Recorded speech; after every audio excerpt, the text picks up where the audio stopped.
Hello friends. तो कल जैसे कि बजट है तो उसके लिए हम किस तरीके से प्रिपरेशन कर सकते हैं, किस तरीके से हम प्लानिंग कर सकते हैं।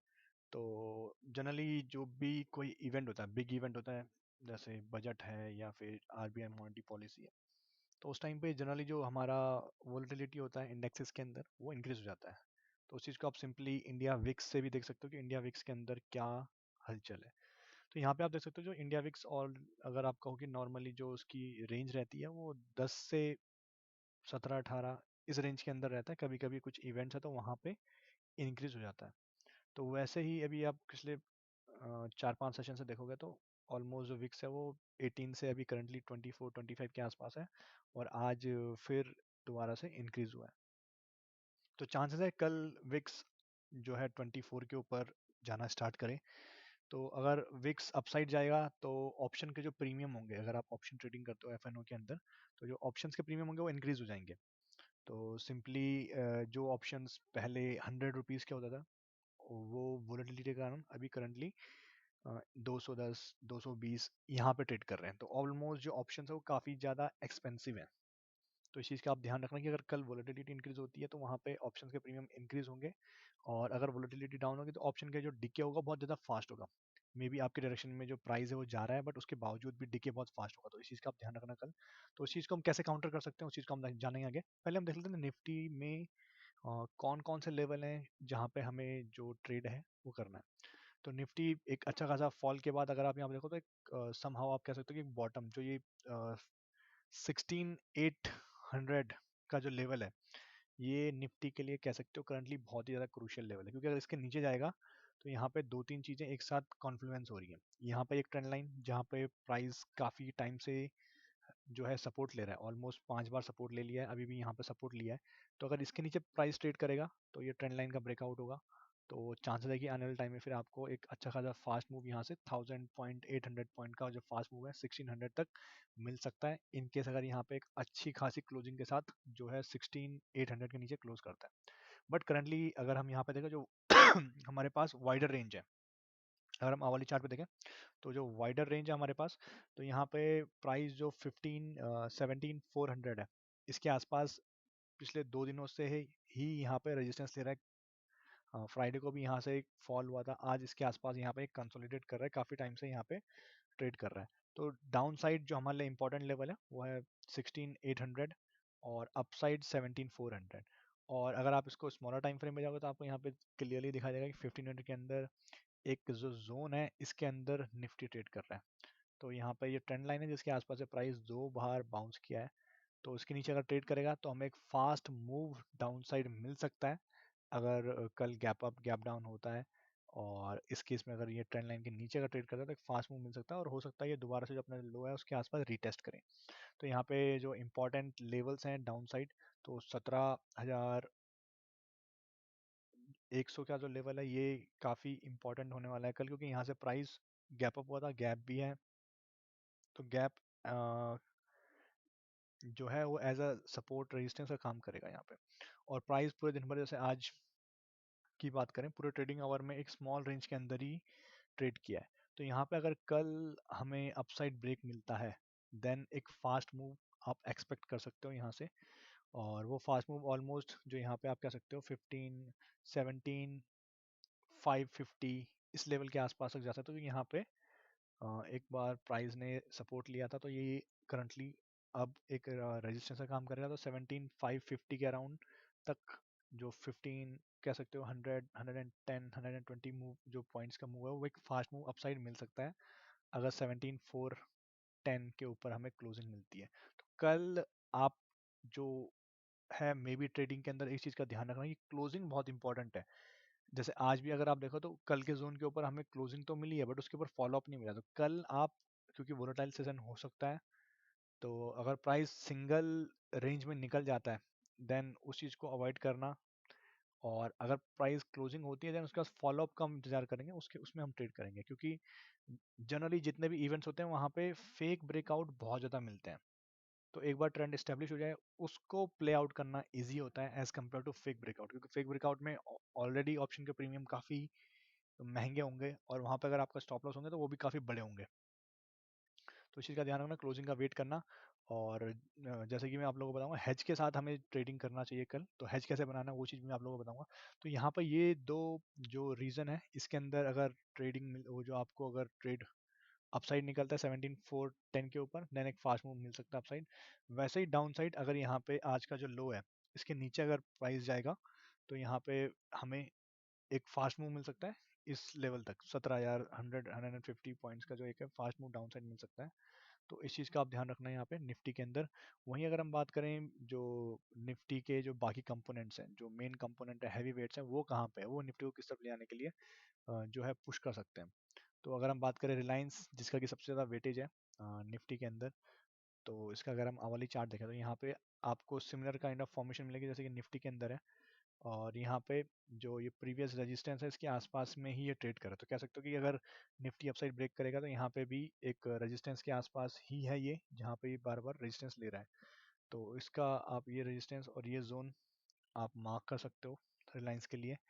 इन दोनों के बीच में जब तक प्राइस रहेगा वहां तक वोलेटाइल रहने वाला है। अगर इसके ऊपर ब्रेक करेगा देन हमें एक फास्ट मूव मिल सकता है, और डाउन साइड में जो फास्ट मूव है वो हमें 2300 के नीचे ही मिलेगा। नेक्स्ट अगर हम देखें इन्फी जो कि आईटी सेक्टर का स्टॉक है, तो यहाँ पे आप देख सकते हो जैसे आईटी इंडेक्स लगातार नीचे गिरा है और आज एक गैप अप के बाद इन्होंने काफ़ी अच्छा सस्टेन किया है यहाँ पे।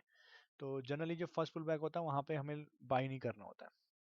और यहाँ पे अगर आप देखो तो बहुत सारे गैप्स हैं, यहाँ पे जो ये गैप है ये एज अ रेजिस्टेंस काम करेगा यहाँ पे इन्फी के अंदर। जो इन्फोसिस है इसके अंदर ये गैप रेजिस्टेंस काम करता है, तो इसके पास अभी भी चांसेस है यहाँ पे अपसाइड जाने के लिए। तो मे बी ये कल अगर यहाँ पे ब्रेकआउट देता है जो ये आज की रेंज है आवली चार्ट में, यहाँ पे अगर ब्रेकआउट देता है 17,445 के ऊपर अगर निकलता है देन 17,65 20 पॉइंट के आसपास का अपसाइड मूव है, तो ये मे बी निफ्टी को अपसाइड ले जाए। वहीं अगर हम बात करें जो उसका नेक्स्ट टीसीएस है, टीसीएस के अंदर टीसीएस जो गैप है, गैप का रेजिस्टेंस लेता है। जैसे हम लोगों ने जो बूट कैंप में जिन लोगों ने पार्टिसिपेट किया उनको पता होगा कि gap acts as a resistance, तो यहाँ पे एक अच्छा खासा रेजिस्टेंस का काम कर रहा है जो टीसीएस के अंदर है गैप। और जैसे कि आज का गैप है ये कल के लिए एज अ सपोर्ट काम करेगा। तो टीसीएस तो एक स्मॉल रेंज के अंदर है, तो ये अपसाइड डाउन साइड जहाँ भी ब्रेक करेगा एक अच्छा खासा फास्ट मूव मिल सकता है आपको 100-200 पॉइंट्स का फास्ट मूव। तो कल टीसीएस एक अच्छा खासा कंट्रीब्यूशन कर सकता है निफ्टी बैंक निफ्टी के अंदर। आईटीसी अगर आप देखो तो इसके अंदर एक बहुत ही अच्छा पैटर्न आप देख सकते हो जनरली जिसको हम कहते हैं डब्लू पैटर्न। तो डब्लू पैटर्न आप लोगों को यहाँ पे दिख रहा होगा कि प्राइस इस तरीके से आया और यहाँ पे जो है डब्लू पैटर्न का ब्रेकआउट दे दिया प्राइस ने यहाँ पे। और आप देख सकते हो ब्रेकआउट के बाद एक अच्छा खासा मूव आया अपसाइड आईटीसी के अंदर। तो अब इसको हम देखते हैं कि आगे इसमें कहाँ तक हम इसमें ट्रेड कर सकते हैं, किस तरीके से हमें इसमें ट्रेड करना है। तो आईटीसी में जो 220 का लेवल है काफ़ी इंपॉर्टेंट है, काफ़ी बार इसने इस लेवल के आसपास से रेजिस्टेंस लिया है और अभी इसकी जो क्लोजिंग है उसके आसपास। अगर हम आईटीसी को थोड़ा बिगर टाइम फ्रेम डेली चार्ट में अगर आप देखो तो ये आपको दिखाई देगा कि चैनल के अंदर ही ट्रेड कर रहा है और इसने जो 210 का जो अपना लेवल था वहाँ से दोबारा सपोर्ट लेके अपसाइड आया। तो चांसेस है इसके पास अपसाइड ट्रेंड लाइन के आसपास 225 223 के आसपास तक जाने का। तो मे बी कल के सेशन में अगर ये अपसाइड जाएगा तो निफ्टी को ये, क्योंकि इसका वेटेज काफ़ी अच्छा है निफ्टी के अंदर, छोटा स्टॉक है, तो ये काफ़ी फास्ट मूव करवा सकता है अपसाइड के लिए। वहीं अगर next heavy weight stock H तो एच अगर आप यहाँ पे देखो तो लोअर हाइज लोअर लो बना रहा है करंटली। और यहाँ पे ये कोई मतलब इतने ज़्यादा इम्पोर्टेंट जो जहाँ से पिछली बार अप मूव आया था उसके आसपास से इसने सपोर्ट लिया है। और 3-4 दिन से अगर हम देखें तो कुछ कन्विंसिंग कैंडल नहीं बनी हुई है, सारी डोजी टाइप की कैंडल बनी हुई है। और जब भी आप लोगों को पता है डोजी के ब्रेकआउट्स होते हैं तो वहाँ पे अच्छा ट्रेडर्स मिलते हैं। तो यहाँ पे अगर आप देखो 2560 के ऊपर एक अच्छा खासा फास्ट मूव मिल सकता है, जो कि ऑलमोस्ट जो लास्ट जो ये वाला स्विंग है इसके आसपास तक जा सकता है, जो कि 2600 के आसपास है। तो 40-50 पॉइंट का एक फास्ट मूव अपसाइड आ सकता है। वहीं डाउन साइड के लिए इसको काफ़ी कह सकते हो कि 2490 2490 इसके नीचे एक फास्ट मूव आ सकता है, तो मे बी ये रिटेस्ट करे जो अपना लो है प्रीवियस। नेक्स्ट अगर हम देखें एल एन टी का कंट्रीब्यूशन निफ्टी के अंदर कह सकते हो कि जो टॉप 10 के अंदर है उसके अंदर रहता है। तो यहाँ पे अगर आप देखो तो ये एक जो ये ट्रेंड लाइन है इसको फॉलो कर रहा है और इसके लोअर हाई पे है। तो यहाँ पे इसने 2 बार यहाँ से रेजिस्टेंस लिया है। आज भी अगर आप देखो तो हैमर फॉर्मेशन बनी हुई है, और हैमर फॉर्मेशन जिस तरीके से कि जो इसका कंफर्मेशन होता है वो तभी होता है जब इसके ऊपर हमें क्लोजिंग मिले। तो ये लेवल है जहाँ पे जिसके ऊपर अगर हमें क्लोजिंग मिलती है तो हम एल के अंदर ट्रेडिंग के लिए घुस सकते हैं, और मे बी कल अगर ये अपसाइड ब्रेक देता है तो एक फास्ट मूव मिल सकता है उसको ऑलरेडी। कह सकते हो कि 1950 के आसपास तक फास्ट मूव आ सकता है। तो अगर ये अपसाइड मूव मारता है देन निफ्टी को भी, जैसे कि हमने निफ्टी में बताया कि 500 जो 17550 है वहां तक जाने में अगर ये कंट्रीब्यूशन कर सकता है। तो कंपोनेंट्स का हमें ध्यान रखना होता है कि किस तरीके से कंपोनेंट्स काम कर रहे हैं इंडेक्स के अंदर, क्योंकि निफ्टी कभी खुद से नहीं चलता है, निफ्टी चलता है उसके कंपोनेंट से, उसके कंपोनेंट कैसे बिहेव कर रहे हैं, कैसे प्राइस एक्शन बना रहे हैं। हिंदुस्तान यूनिलीवर इसका इतना ज़्यादा वेटेज नहीं है, बट टॉप 10 कंट्रीब्यूशन में इसका है। तो इसमें अगर आप देखो तो यहाँ पे ये काफ़ी वीक स्ट्रक्चर बना रहा है। जितने भी एफएमसीजी के हैं यहाँ पे आप देखो तो डबल बॉटम फॉर्मेशन तो है, बट उसके बाद फॉलो अप कहीं पे भी नहीं मिला हुआ है, किसी भी कैंडल के ऊपर फॉलो अप नहीं मिला हुआ है। तो यहाँ पे अगर हमें इसके अंदर अगर आपको ट्रेड करना है तो यहाँ पे अपसाइड के लिए जब तक ये 2335 इसके ऊपर अगर आपको क्लोजिंग नहीं मिलती तब तक फास्ट मूव नहीं आएगा। और उसके बाद अगर ये निकलता है देन इसके पास ऑलमोस्ट कह सकते हो 70-80 पॉइंट्स का अपसाइड फास्ट मूव है। बट यहाँ पे अगर आप देखो तो लगातार जो स्ट्रक्चर है वो वीक बन रहा है। अगर हम बात करें बैंक निफ्टी की तो bank Nifty is stronger than Nifty.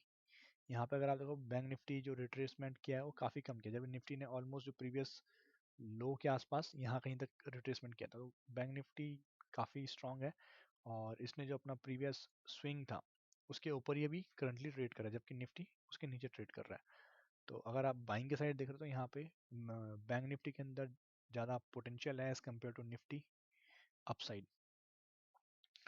अब यहाँ पे देखोगे तो ये दो ट्रेंड लाइन है जिसके आसपास कॉन्फ्लुएंस कर रहा है बैंक निफ्टी, और इस ट्रेंड लाइन के अपसाइड अगर हमें ब्रेक मिलता है देन एक फास्ट मूव मिल सकता है ऑलमोस्ट 38,800 के आसपास। तो बैंक निफ्टी में कह सकते हो कि ऑलमोस्ट 700-800 पॉइंट का जो एक फास्ट मूव है वो अपसाइड में भी मिल सकता है कल, अगर ये इस लेवल को ब्रेक करता है 38,350 के ऊपर अगर ये ब्रेक करता है, क्लोजिंग मिलती है अच्छी, देन हमें 38,800 का जो लेवल है वो काफ़ी फास्ट मिल सकता है। तो बैंक निफ्टी में ध्यान रखना आप ये ट्रेंड लाइन का, ये अपसाइड अगर मिलता है तो। वहीं डाउन साइड अगर आप देखो तो ये पॉइंट्स है जहाँ पे बार बार रेजिस्टेंस है। तो अगर यहाँ पे ब्रेक करता है इसके नीचे 37,700 के नीचे तो हमें एक फास्ट मूव मिल सकता है डाउन साइड ऑलमोस्ट 37 तक। तो 600-700 पॉइंट का जो मूव है वो बैंक निफ्टी में कल आपको ज़्यादा मिल सकता है अप साइड भी डाउन साइड भी, क्योंकि काफ़ी कन्वर्ज कर रहा है प्राइस। तो ये थे किस तरीके से हम जो अपना बजट का दिन है उसको ट्रेड कर सकते हैं। अब आपको, जैसे कि मैंने आप लोगों को बताया, प्रीमियम काफ़ी हाई है, और इस चीज़ से अगर आपको बचना है तो आप किस तरीके से ट्रेड कर सकते हो। तो जनरली मैं सजेस्ट करता हूँ कि आप स्प्रेड बनाया करो, जिससे कि आप जो है वहाँ पे आपका थीटा डिके से भी बच जाओ, साथ साथ जो वोलेटिलिटी इंक्रीज और डिक्रीज हो रही है उससे भी आप बच जाओ। तो सपोज कल अगर अपसाइड ब्रेक करता है निफ्टी, तो जैसे कि अभी हम एग्जांपल ले रहे हैं कि 17,339 पे प्राइस है, तो हम 17,400 का कॉल ऑप्शन बाय कर सकते हैं।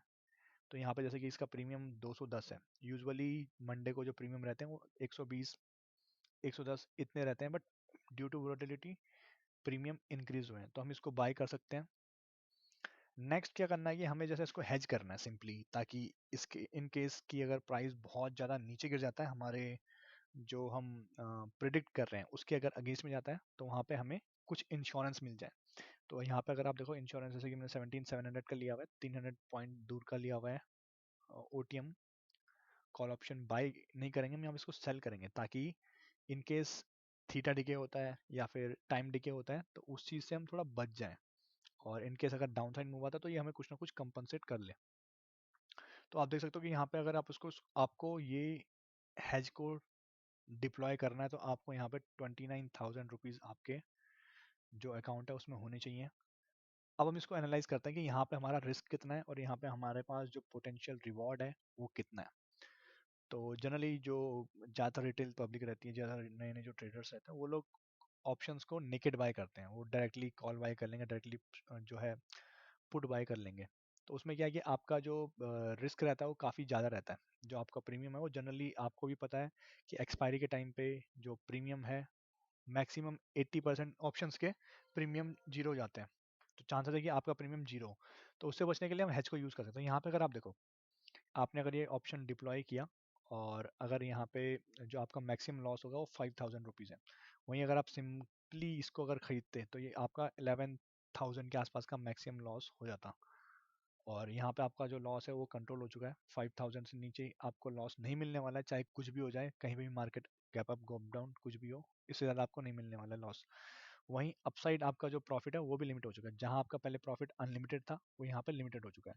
बट 9000 के प्रॉफिट के लिए भी काफ़ी अच्छा है। अगर आप रिस्क टू रिवॉर्ड देखोगे यहाँ पे तो ऑलमोस्ट 1:2 है। तो आपका हैज ही आपका इंश्योर कर रहा है कि आपका रिस्क टू रिवॉर्ड 1:2 है।